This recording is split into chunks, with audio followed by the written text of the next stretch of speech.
What other disadvantages are there with the revocable trust? Well, what if you have to amend it, right? You'd need to go see a lawyer. So any amendments or revision, you would need to see a lawyer.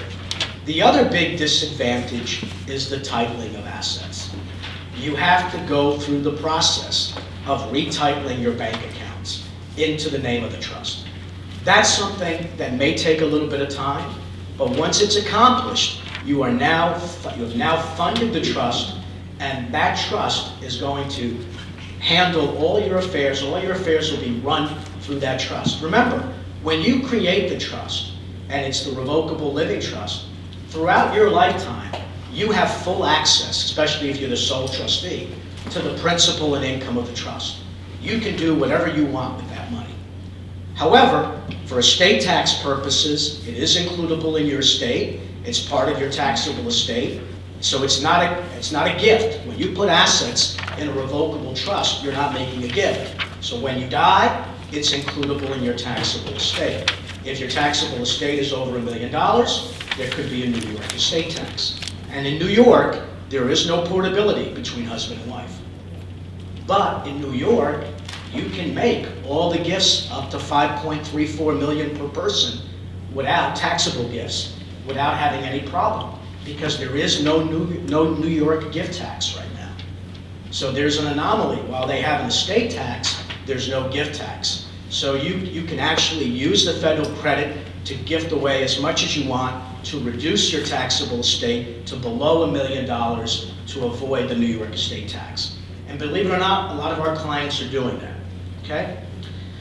No long-term care planning. No Medicaid advantages to a trust, a revocable trust. No matter what they tell you in the little advertisements they send out, there is no advantage, except in one small area. Remember, if you have assets in a revocable trust and you have control over the principal of the trust, and you can take the principal, gift the principal, you can do whatever you want with it, you haven't given up any control over that principal. And therefore, for Medicaid eligibility purposes, it's an available resource.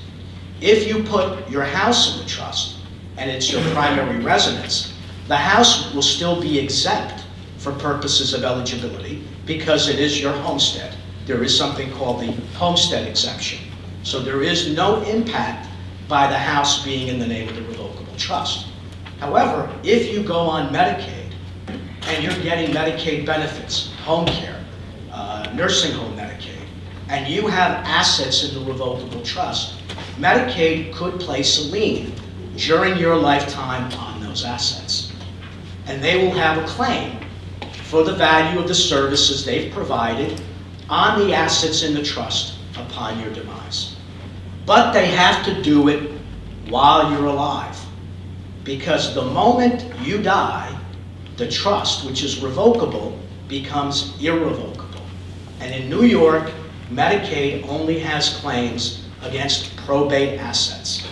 Another reason to avoid probate, right? Because if you have a probate estate, Medicaid will have a claim against your probate estate. They could have a claim against the assets in the revocable living trust, but only if they file the claim before your demise. Because the moment you die, that revocable living trust becomes irrevocable, and under New York law, it's a non-probate asset, and Medicaid has no claims on it.